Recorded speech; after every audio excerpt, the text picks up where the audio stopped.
The 49ers just made a blockbuster trade for a defensive lineman I've totally heard of.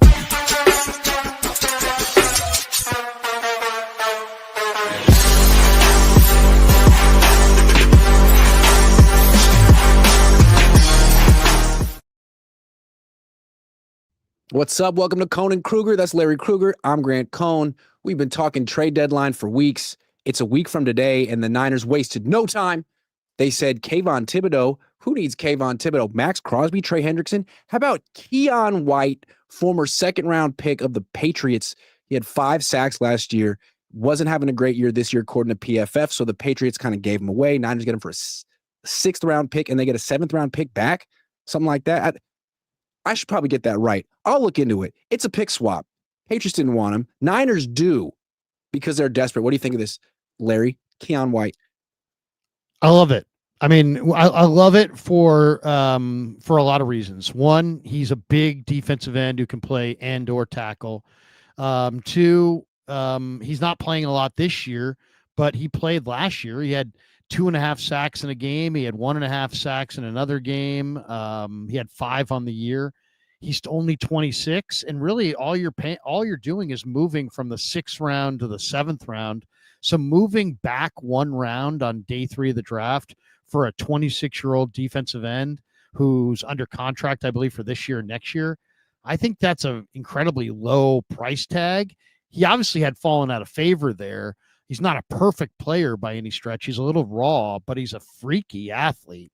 And to me, they needed help. I mean, they just lost Travis Gibson. I mean, you're staring at Robert Beal, Mykel Williams, and what?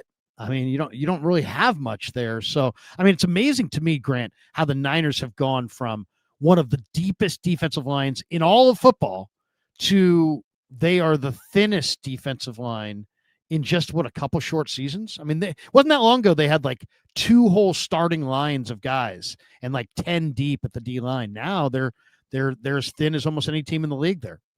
And I think this is somewhat instructive. Like all offseason, Niners were saying, we just need to add run defenders. All we need is run defenders because we have pass rushers.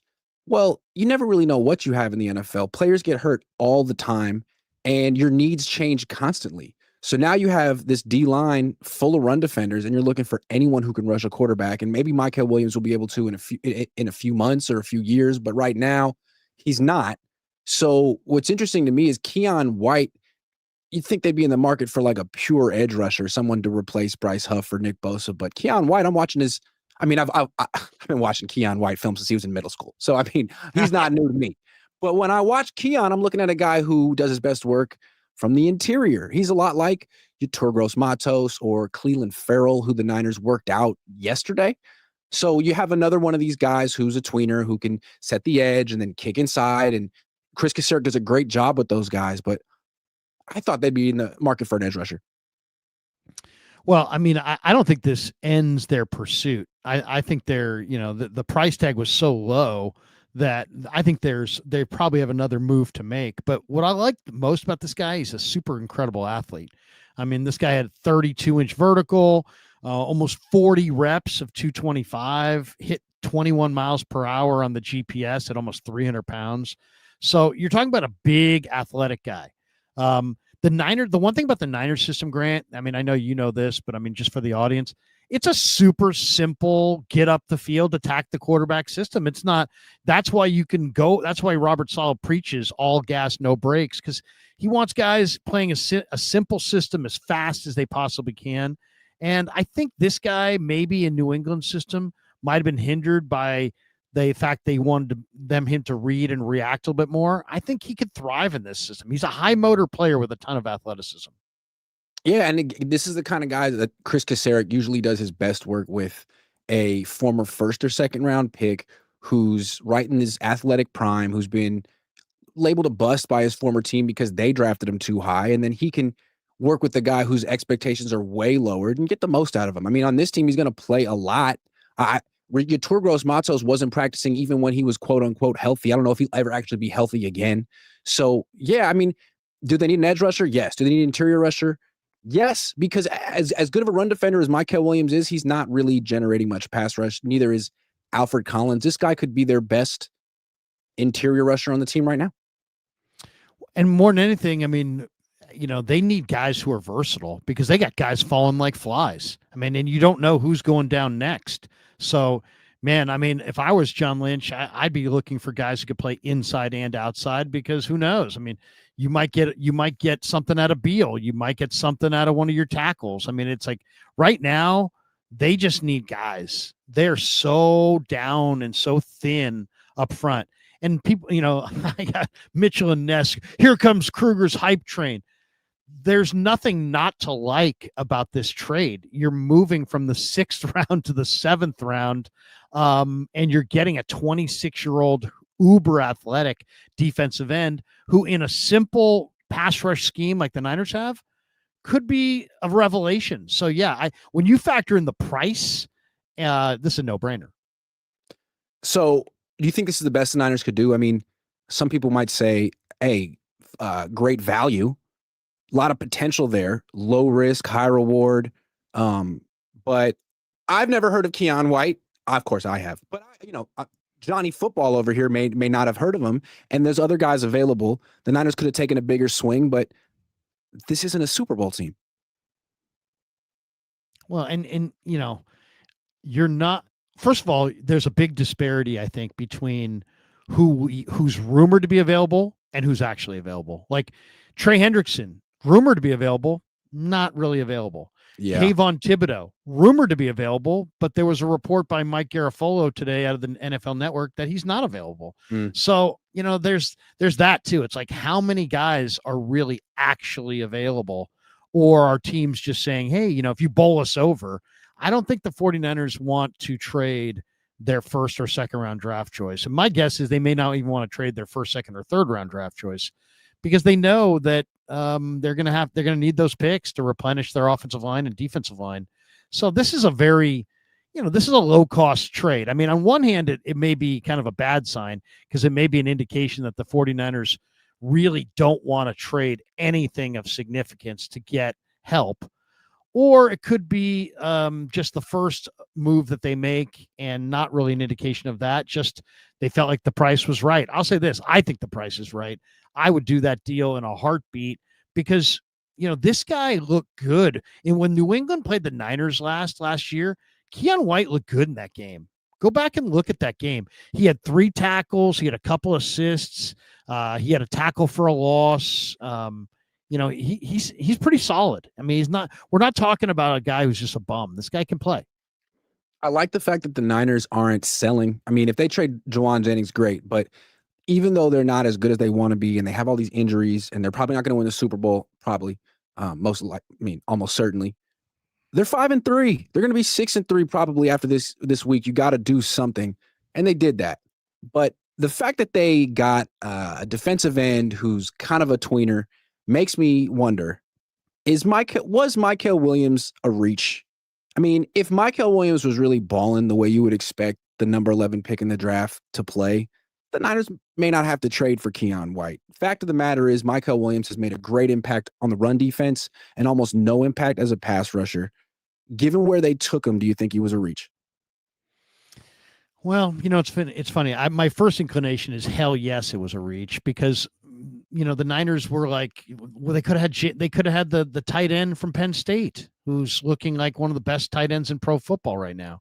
I mean, there were other guys. They could have had Jedi Barron, but the Niners wanted to take a defensive lineman. And Robert Saleh did make the point about a month ago that, that Mykel has a lot of potential to be a very good interior rusher. And those guys get paid a shit ton in free agency. So I agree with you. I don't think he's a defensive end, really. I think he's an edge-setting run defender on 1st down, 2nd down. But I think there's some value there as an undersized interior rusher. But yeah, I mean, I don't think if you're sitting there looking for stats if you're one of these guys that likes to use charts and stats to prove your point, you're going to have a hard time doing that with this guy because he's not going to make a lot of tackles. He's not going to produce a ton of sacks, but he is 3rd, I believe, among all rookies in pressures. I was looking at it. Here's the list. Yeah. As far as rookie pressure leaders. Abdul Carter's got 32. Ezeraku for Dallas is 17, and Mykel's third with 16. So he's getting pressure, and he's a force as an interior rusher, but he's not much as an outside rusher. And if you're looking for high volume of sacks, it's not there. I mean, and I don't know if it's going to be there, but I like him long term. Grant, I'll say this: I think he's good. If you ask him to be the man, like opposite Bosa, not going to work. But if you can get a deep defensive line and let him just play in a deep rotation, I think he could be a really key cog on a Super Bowl caliber team in that role, where he's like one of 7 or 8 guys. He's inside, he's outside, he's all over the line. But he's not a superstar edge rusher. I'll tell you that. I think he was a reach. And I say that as someone who advocated to draft him. I liked the pick at the time. I liked the pick before they made it. But now that I've seen him on their team, I mean, I don't see what the upside is. They compare him to DeForest Buckner. He is not DeForest Buckner. DeForest Buckner had a bunch of sack production in college. He came into the NFL as a polished pass rusher. And although he didn't have a ton of sacks his first couple of years, he had 18 quarterback hits as a rookie in 2016, and then 22 quarterback hits in his second year. Mykel Williams has 2 so far in 8 games. So I think if you were to redraft the first round now, I don't know that he would go, because you're looking for pass rushers, and his run defense has been good, but not necessarily like first round pick good. Maybe he'll develop a lot, but he's got a long way to go. He does. I mean, he's got a good body for the game, but I mean, like, you're talking about Buckner. Buckner was 295. This guy's 260. Yeah. I mean, they're not the same body type. That's not a good comparison. And Buckner had a club move, he had a swim move, he had a dip and rip move. This guy's gets wired. The play I didn't like in this game was when he got caught inside and he was the outside contain guy, and Stroud went out. And Stroud just went right around the corner like it was nothing. It was like where the Niners really lost discipline in their rush plan this week. But as far as Keion White, here's a stat. Kyle Posey from Niners Nation wrote an article today about Keion White. And he's like, last year, Keion White was one of 4 defensive linemen in the NFL to play at least 15% of the snaps on both the edge and in the interior. But under this new regime, White's only played 8 interior snaps all year for the Patriots, and they made him a healthy scratch last week. So the Niners, do covet, size off the edge. And, this guy is under contract for this year and next year. He was a former second-round pick, and you're getting him for moving for because you moved from the 6th to the 7th. I think the price tag, when you factor in the price tag, it's a slam dunk. I think Mykel Williams is going to end up being a good player. I just wonder if he was worth the 11th pick, because there were players there that were worth, like Tyler Warren was worth the 11th pick. Yeah. Did he fill a need? I mean, not immediately, but you always need great players, and he's one. Jedi Barron, you think the 49ers wouldn't like Barron, the Denver corner right now? I mean, he's pretty good. Okay, so Williams may be a reach. Nick Martin, possibly a bust. The Niners won't play him. We asked, and they're like, well, it's special teams and this and that.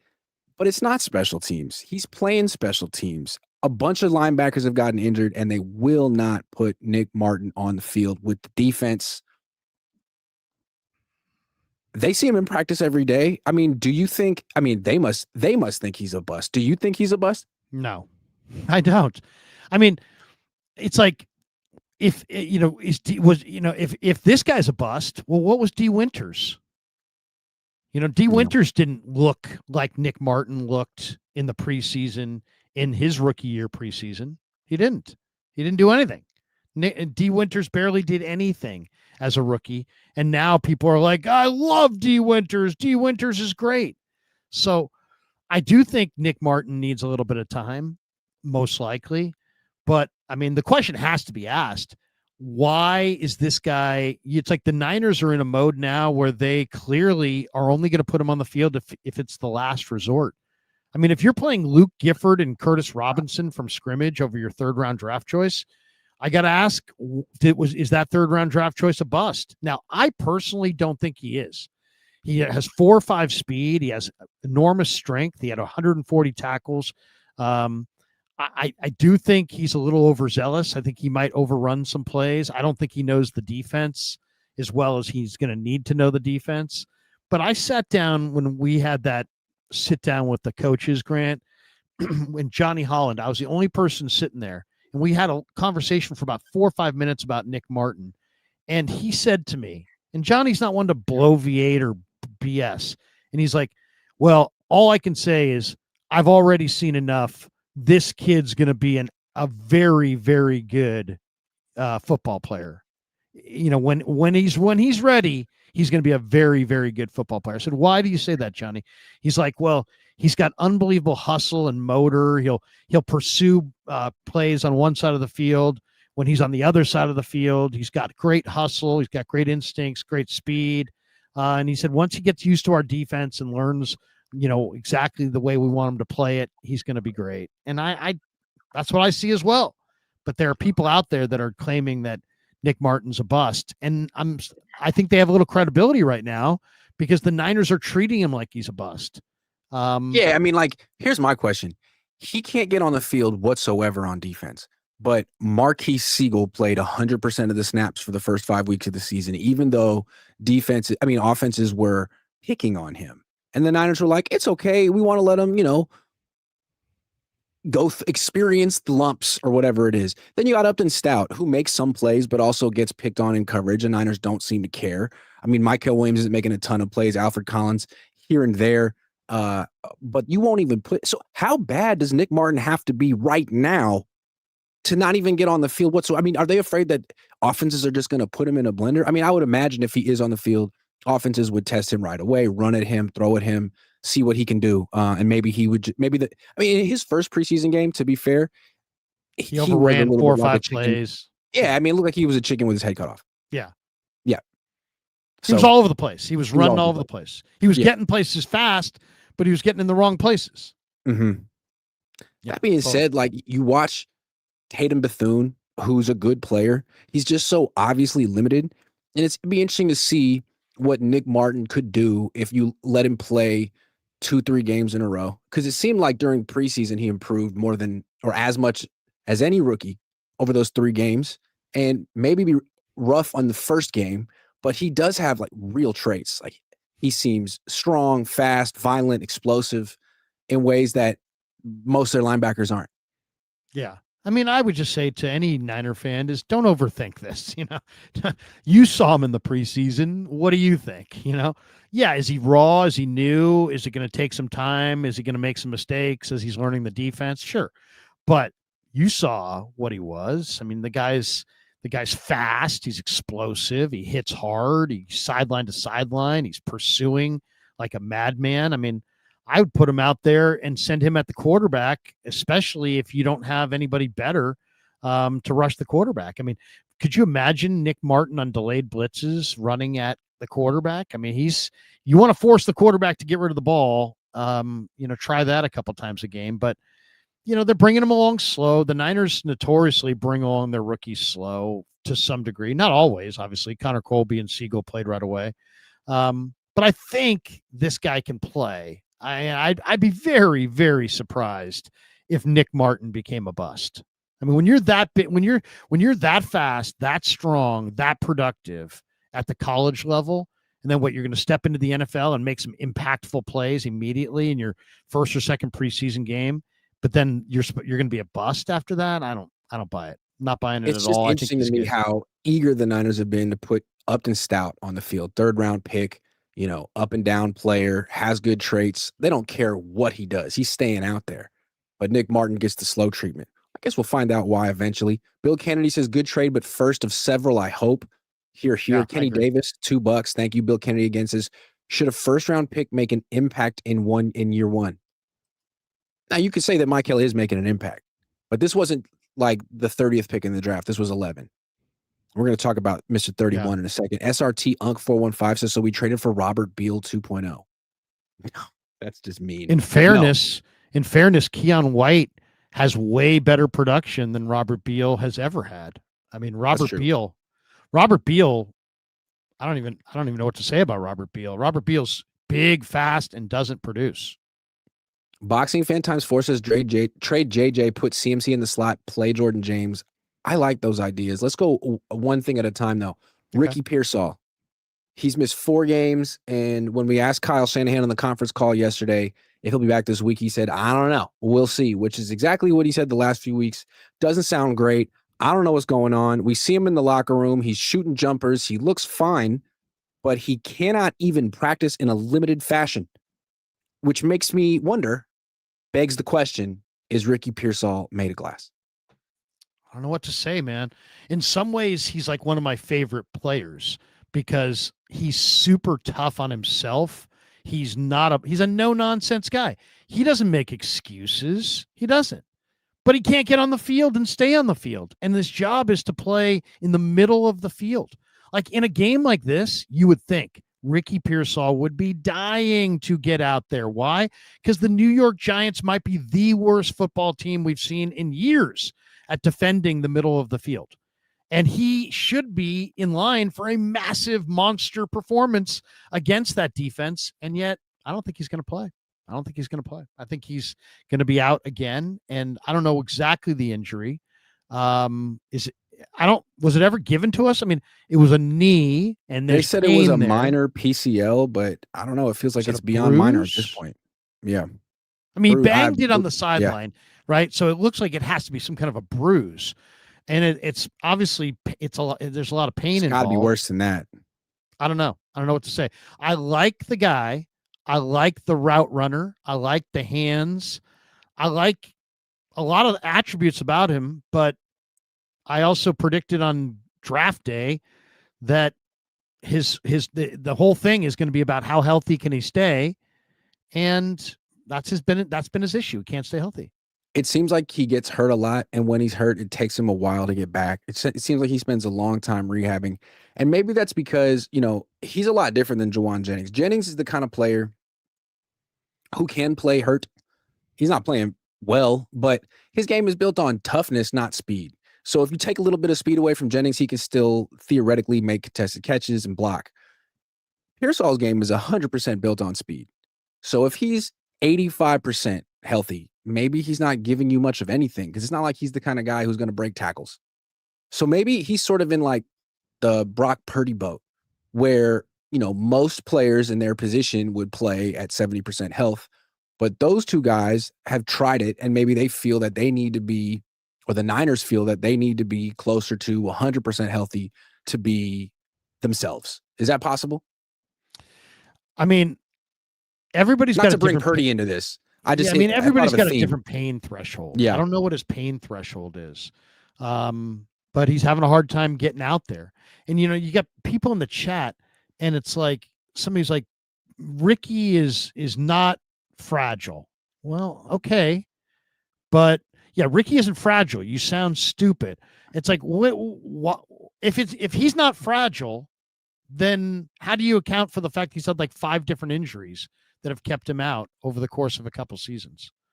I don't know. I mean, I'm rooting for him. I'm hoping for him, but I'm not banking on him. And I just feel like you got to be able to play. I mean, the one thing about the Niners that nobody ever talks about is that Debo and JJ and Ayuk were not your ordinary trio of receivers. They're enormously tough.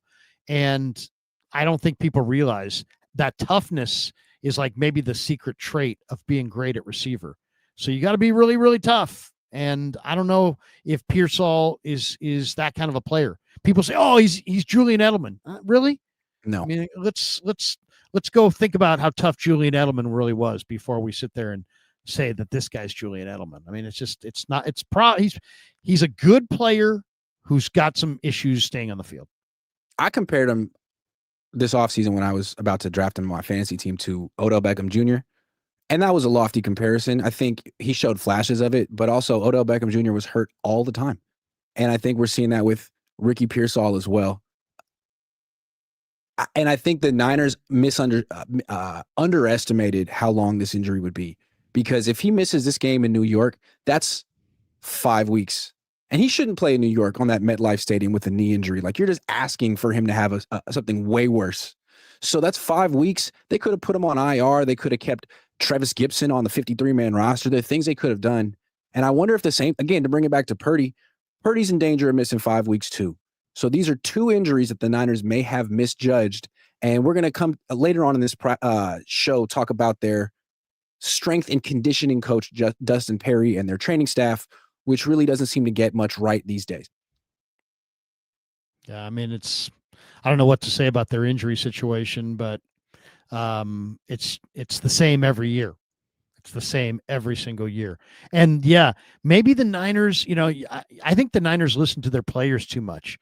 Yeah, Brock doesn't want to be like, yeah, I'm going to be out a month. But you know what? The doctors I talked to said turf toe is a 2 to 6 week thing. They should have said to him, Brock, it's a 2 to 6 week thing. I know you don't want to be out a month, but we need you to sit out a month to get right. So we're putting you on IR. And I know he doesn't want to do it. And I'm sure Ricky Pearsall doesn't want to do it. They all want to be like, I'm back next week. I'm back in a week. But you're asking your team to go compete a man short. And I don't think that's the right move. True. Generic Name says if the Niners lose Saleh at the end of the year, they need to hire a 3-4 coach and make the switch. It's objectively superior and improves every player on the defense except Bosa, who is a deficit with his contract anyway. 3-4. I mean, you can do elements of you can do elements of whatever you want. I mean, most of these defenses are hybrids at this point, but yeah, I hear what he's saying. But they love Chris. They love their wide nine. They love the simplicity of it. And, so long as they have Chris, they're going to be going with a 4-man front. So long as they have Kyle Shanahan, they're be going with a 4-man front, as far as I'm concerned. I mean, I think they run it because Kyle wants it. Daza0187 says, if we're going to criticize the Mykel pick 8 games into the season, then what about the Pearsall pick? We could have a good center instead. I think we just did that. Yeah. Their picks haven't been great. Let's talk about something else other than picks. Juwan Jennings having an awful year. His heart doesn't seem in it. He requested a trade, didn't get it. He's playing hurt. Have the Niners mishandled the Juwan Jennings situation? He requested a trade. They could have extended him. I think they probably did the right thing not extending him, but keeping him here and trying to keep him happy while he's clearly not. What do you think? It's dangerous, man. Anytime you go into any kind of incentives on backup non-star receivers, it's dangerous because, right now he seems like a guy who's really frustrated and mad. He had a face mask on the Mac Jones scramble. He seems like he's hurting his team as much as he's helping his team. I mean, nobody's got more respect for JJ and his toughness, but I get the sense that it used to be he used to show up and he was all about the W. Now I get the feeling that he's all about himself getting paid. And he seems to not be in great lockstep with Mac Jones. He doesn't seem like the Purdy to JJ rhythm transferred to Mac Jones. Mac Jones has a much better rhythm with Bourne. No question. I feel like the Niners created this situation.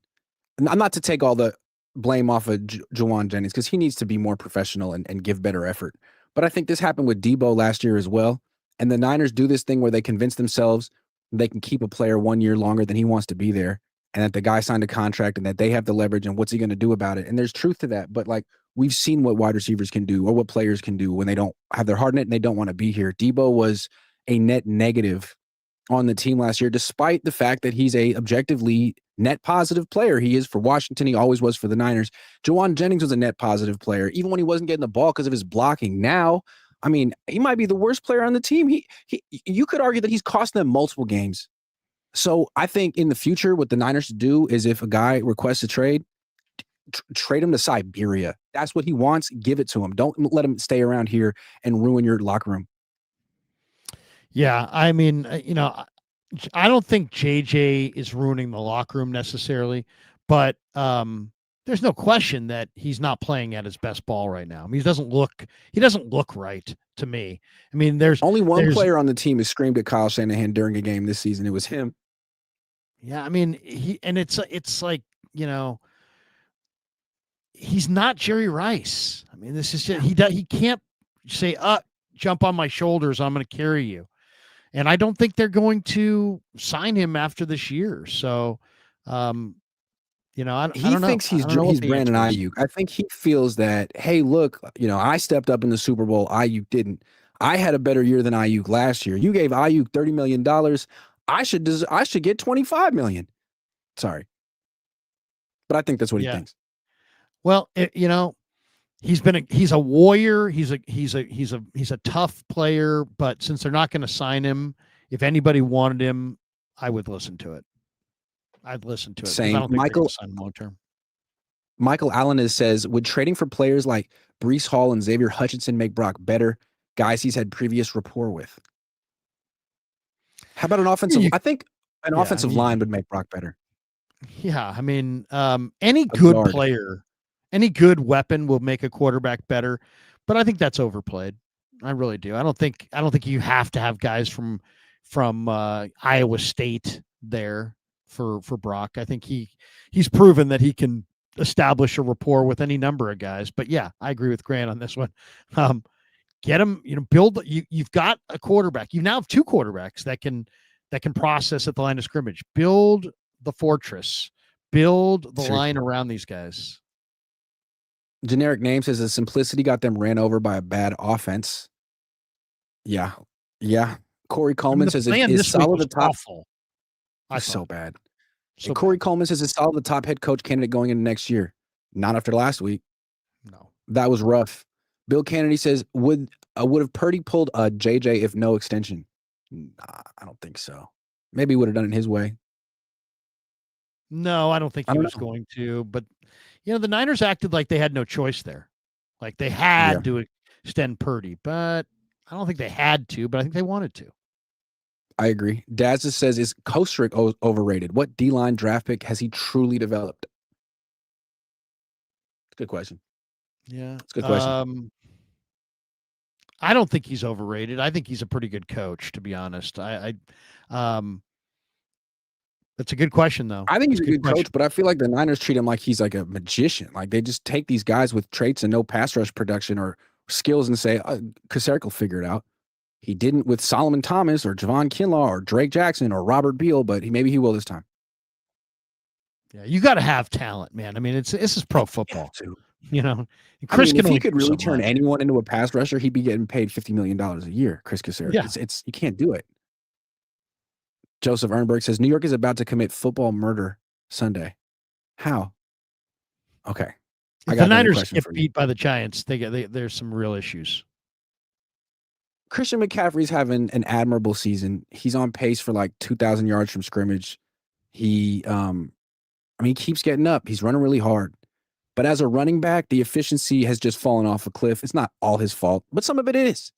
And what's interesting is, despite his struggles running the ball, he's not struggling receiving at all. He is still the best or one of the best receivers out of the backfield in the league. Should the Niners just move him to slot receiver full-time? Should Christian move himself to slot receiver full-time to extend his career and maybe make a little bit more money as a wide receiver? Well, I wouldn't do anything full-time, as you say, but yes, I would definitely use him more as a receiver. He takes less abuse as a receiver. I mean, if he is what they claim he is, this essential, gotta have it piece that, the sun rises and sets because of his presence. If he's that vitally important, then stop running him into a wall behind one of the league's worst run blocking lines and flex him out 3 to 5 extra times and hand the ball to Robinson. I mean, if you'd said to me that Brian Robinson was going to get like 2% of the carries, I would have said, no way. No, why trade? Why bother trading for Brian Robinson if you're going to use him as little as the 49ers use Robinson thus far, especially as a runner? It's like, use this guy. He was a starting running back, but they don't want to. You got to use Robinson. You got to use Garendo. You got to use Jordan James. I mean, the Niners almost every year either draft a running back with a mid-round pick or trade a mid-round pick for running back, and it never works out. I mean, Trey Sermon, Titus Price, Joe Williams. The only running back Kyle Shanahan's ever drafted who's been any good was Elijah Mitchell, and he was good for about a year. So they got to see what they got from Isaac Guerrero and Jordan James. You traded Deebo Samuel for Jordan James. You got to see what you got in Brian Robinson. He was the only guy who had an explosive play for the offense, and he was on special teams in Houston. He's earned it. He must be so upset that he's on this team. So I would say move Christian to receiver. That's the best way to use him anyway. Don't help the offense. Well, I mean, what's the plan with Guerrero? I mean, he cannot run. I stated it over a year ago. This guy's not a running back. And I got all this pushback. I asked Kyle, what is he? He's like, he's a running back. But he doesn't show any running back tendencies. But last year they threw him 16 passes and he caught 15. Now that is a really good number. He's a big, fast receiver. That's what he is. And yet they never use him in any way at all, except in ways that he's not good. They ask him to be a running back. They ask him to be a return man. That's not what he is. He is a receiver. He's a receiver and a receiver only. And if you don't want to use him that way, then move him. But I mean, to have this guy active, wasting a roster spot every week, and you don't use him except for you might throw him in once on kick return, and then he runs up the back of his blockers and fumbles. It's like they're first of all, it was a bad pick.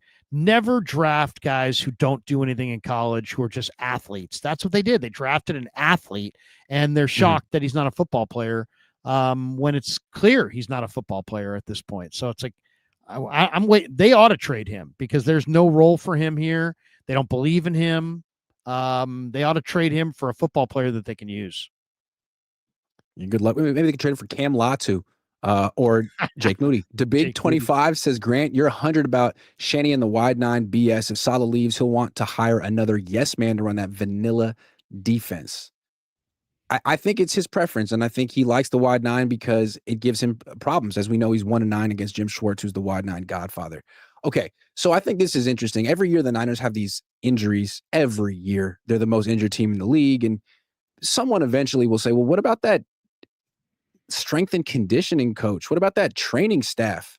And it's hard to say that the Niners should fire a trainer like it's his fault. Like, we even know we're not there. And it's so I don't want to like casually call for someone's job. I just want people to know who this guy is. You'd think that a team like the Niners, that's consistently the most injured team in the league, would be going through their trainers. Not because it's the trainer's fault, but you gotta fire someone. You gotta try something new. So the trainer's like the obvious guy. But Dustin Perry has actually been on the 49ers staff since 2017. He wasn't initially the head strength and conditioning coach, but now he is. And if you don't know this, it's probably worth pointing out. Dustin Perry's, let me get this right. Dustin Perry's first cousin is Matt LaFleur's wife.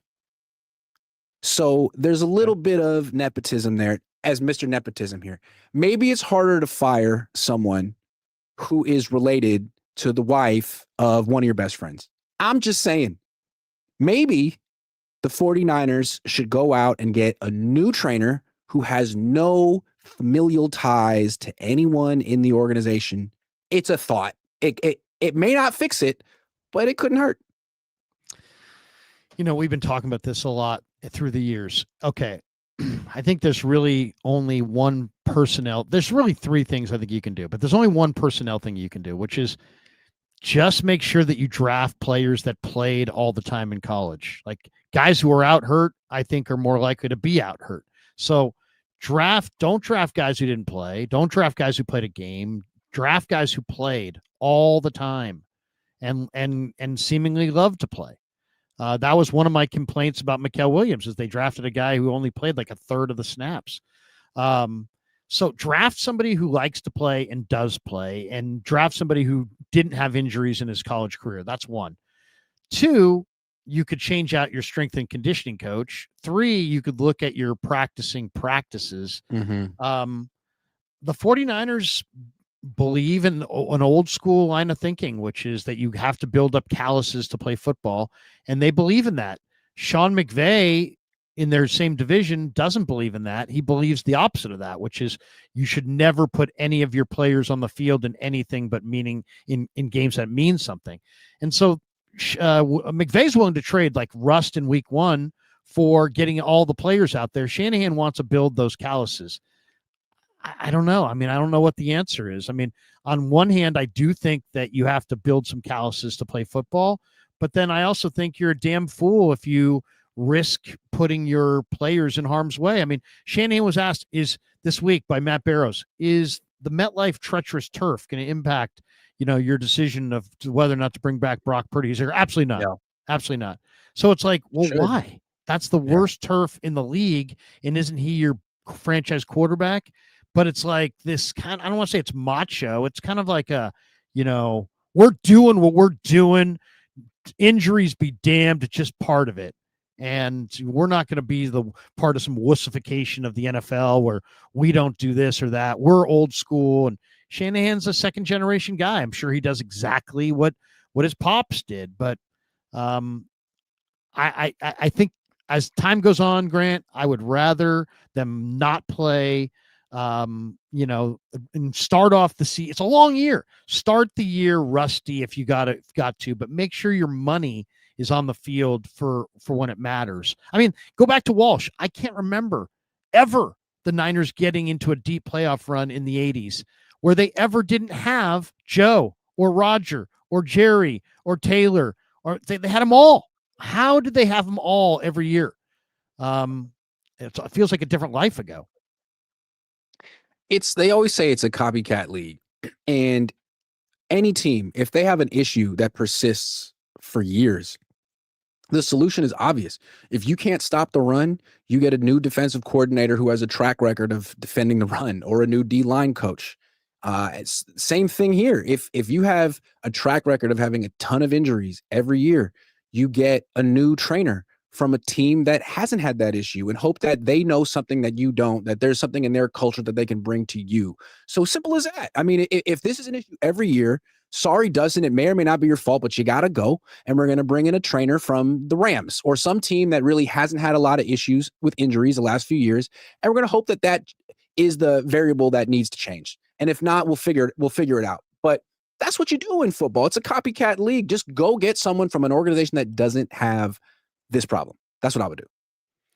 Or maybe look internally at changing some of your practices as far as practice. I mean, the Niners are kind of puff out their chest when they talk about how physical their practices are. Well, maybe it's too physical.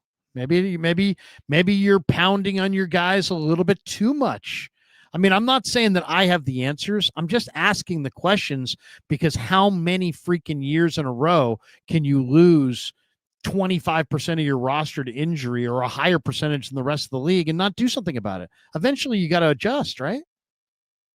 Joseph Ernberg says, if/when we lose to the Giants, is it fire sale time? CMC, Trent Williams. Yeah, sure. I'm not saying they won't lose to the Giants, but I don't see the Niners trading Trent Williams. Who's basically has given up 24 pressures in 8 games, and I think 23 pressures was the most he's ever given up in a season. So to say that Trent has regressed, I think also is a fact. But yeah, the Niners aren't trade. They're not going to abandon ship and start trading guys away. They're just not. And I don't necessarily think they should, but I definitely don't think they will. Today proves that. Marks the Boss 3 says another jacket. Yellow jacket. I don't know what you mean. Come on Friday says pistol, 2 running back, 2 tight end, 1 wide receiver set. Best weapons on the field. Tonjes? He's got talent. When they took away Tonjes and Bourne's targets and gave them to Jawan Jennings, that was catastrophic. Yeah, by the way, when has it ever worked out when the Niners have I mean, if you like, when I asked Shanahan, why didn't Debo get the ball more in the first Super Bowl against Kansas City? He's like, that's not how it works. So that's not how it works when you can't get the ball to a guy who was MVP at halftime, but then you can get the ball to JJ. It's like, there's no doubt they were force feeding JJ to try to make him happy. And yet Bourne was producing for them. So I kind of feel like there's some weird vibes going on around their wide receivers right now. The Big 25 says whoever is evaluating the draft talent needs to be on the hot seat. Wanted Peters to get full GM position and move Lynch to another position. That's an interesting point. Let's go right there. Is John Lynch on the hot seat? I mean, this draft may end up being great from 2025, but so far, no one's really stepped forward as being a really, really good player. Last year's draft, I mean, every game that Ricky Pearsall sits out makes you wonder. Dominic Pooney's stock is down. Other than Brock Purdy, the last 5 years, it's hard to point to a truly great draft pick. What do you think? Is John Lynch on the seat? I didn't even mention his extensions and the guys he signed in free agency. It didn't work out. Well, there's no way he's on the hot seat as far as being fired. Like, oh, get lost, John Lynch. I don't think so. I think Kyle, he's Kyle likes him too much. I think there's too many people that feel that John's a great face of the franchise. So he's not going anywhere as far as he's not going to be fired. But there's no doubt that after last year that Jed did something. He dictated some terms. I mean, I don't think for a second that they just decided to do all this stuff on their own. I think Jed probably said, "Hey, we're tightening the budget string." So, John and Kyle get painted as they are the masters of their own universe, but they're not. They're employees who work for Jed. And they'll be here as long as Jed wants them here. If the 49ers make the playoffs, I think everything stays status quo. But if the 49ers miss the playoffs, Shanahan returns, Lynch returns as president, and there's a new general manager with control. That would be my thought. Yeah. I mean, if the Niners miss the playoffs, they'll have their excuses and they'll point to injuries. But I think the Yorks could point to, what about these draft picks? If we're going to spend all this money on 7 players, the implication is that the rest of the roster needs to be a bunch of guys on rookie contracts, which means we have to be really good at drafting. And the Niners never really had to be great at drafting under Lynch and Shanahan because they weren't spending big on their quarterback. Now they are, and so now they have to. And so far, last couple of years, it hasn't looked great. If they miss the playoffs, it'd be easy to say, we like Kyle. Kyle does a lot of things well. We want him to focus on those things. We don't want him to be the de facto GM. And I think he has to be the de facto GM with Lynch as the real GM, because I think what Lynch essentially brings to the table is he empowers his coaches. Saleh, who do you want? Kyle, who do you want? And I'm sure they like having input, but at a certain point, if these picks keep, being busts, Kyle could say, hey, don't hold me responsible. I'm not the GM. He's the one asking me. I don't watch tape. Why don't we get someone in here actually has some expertise? I mean, look at the job Gutekunst has done in Green Bay. I mean, he was not a well-known name. He wasn't like a big celebrity guy, but he was a scout. He was the head of college scouting. Mm-hmm. That's generally the proving ground for the general manager's job, is that you were a really good director of college scouting. So I don't know. We'll see. I mean, it's I think John is definitely a good face of the franchise, but it might be time to have a general manager, and it might be time to, as you said, let Kyle do what Kyle does best. He's great as a play caller. He's great as a play sequencer. I mean, all you got to look at the players in this tenure that Kyle Shanahan has traded up for, or that John Lynch has traded up for. C.J. Beathard didn't work out. Jalen Hurd didn't work out. Dante Pettis didn't work out. Trey Lance didn't work out. They're all offensive-based players that impulsive Shanahan probably decided he wanted. Lynch found a way as Shanahan's handpicked GM to acquiesce, and across the board, they've been bad decisions. And he often gets compared to Sean McVay. And in a lot of ways, Kyle Shanahan's probably a better coach than Sean McVay. Kyle Shanahan's beaten Sean McVay so many times. And when you watch their offenses, maybe Kyle's a little bit more dazzling. But a big difference between them is that the Rams don't give Sean McVay all the power in the world. They have Les Snead. Les Snead hired Sean McVay when he was like 29 years old. Les Snead is a very powerful general manager who's been doing it a long time and has expertise. That's not John Lynch. So maybe if the Niners want to be more like the Rams, maybe they need to get their Les Snead. I mean, there's a time to listen to your players and a time to listen to your coaches, and there's a time to filter them. And Patrick Mahomes supposedly really badly wanted Xavier Worthy. Okay, great. I mean, what are the odds that your franchise quarterback is also awesome at personnel? What are your odds that your really good offensive play caller is also really a genius at personnel? These are different skill sets. So it's Look at the rare that Raiders. somebody has. They turned their whole franchise over to Tom Brady. And the first thing he did was make Chip Kelly the highest paid offensive coordinator in the league. Way to go, Tom. Right. Just because you're Tom Brady doesn't mean that you know shit about how to build a football team. You can, just because you can find the slot receiver in some sea of hands, doesn't mean that you can look at three outside linebackers that are all 6'6", 270 and say that guy is a star, that guy's a bench warmer, and that guy's a mailman. I mean, you have to be able to do that, and the best scouts can do that. And it's a very difficult thing to do. And some people feel like you have to be almost somewhat blessed to have that kind of a skill set. It's really rare that you would have this awesome Hall of Fame career. And then, hey, you're awesome. But look at you're just awesome at everything. But, I mean, how many people are awesome at everything? There aren't too many people like that. I mean, not me, not Kyle Shanahan. Kyle Shanahan is awesome at a few things, and the Niners ask him to be awesome at everything, and no one can be. And then with John Lynch, he's good at speaking. He's good at representing the Niners and being a face and a voice of the franchise. But again, this guy, he played and he was a announcer.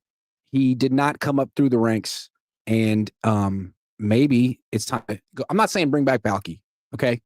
But there's other guys out there with some real pedigree. Eric Mock, $2. Thank you. Vin Wynn says Bob Myers, ... Proven winner. He's been dabbling in football. Please no. No. How about I got one. How about Parag? Yeah, why not? Eric Mock says, I converted my wife, Dawn, from Cowboys to Niners. I'm the real MVP. There you go. That's my mom's name. You're a hero. All right, it's Prize Picks time. Let's get right into it. Of course, it's Tuesday, so Prize Picks has no freaking clue who's going to be playing quarterback for the 49ers, but we'll do the best we can. Jackson Dart definitely starting for the Giants. 208.5 passing yards, assuming the Niners are going to play that rinky-dink soft zone coverage again and just dare him to dink and dunk his way down the field. What do you think? I mean, this last week, I was so disappointed with Saleh in that game plan this week. I mean, you're gonna blitz the quarterback a third of the time more than you've blitzed all year, and then you're gonna play some freaking soft zone behind it. And so what? You're gonna speed the quarterback up to make him throw it to wide open receivers underneath. I mean, what is the game plan? Try to get the quarterback into rhythm, because it worked fabulously. The guy completed 47% of his passes last week and 88% against you in the first half this week. So, I mean, come on. I mean, the game plan was CJ Stroud isn't that good. Yes, he is. Apparently, he's good enough to beat that. Is Jackson Dart good enough to beat that? 208.5. Yeah. Oh, more. I tend to agree. Rush yards, Christian McCaffrey, 68.5. More. He's, that was another one last week. It's like he had nothing. They absolutely took him away. I think he'll come back this week with a vengeance. Okay. Receiving yards, George Kittle, 51.5. I still don't think he's healthy, but he got 43 last week. He's getting closer. They're not throwing it to him enough. I mean, does anybody somebody needs to remind Kubiak that this guy's an all-pro tight end. I mean, it's unbelievable. Now, is it possible that the torn hamstring, he's back, but he doesn't have the same movement ability? That's possible too. I'm going to say less. I think they run the ball in this game.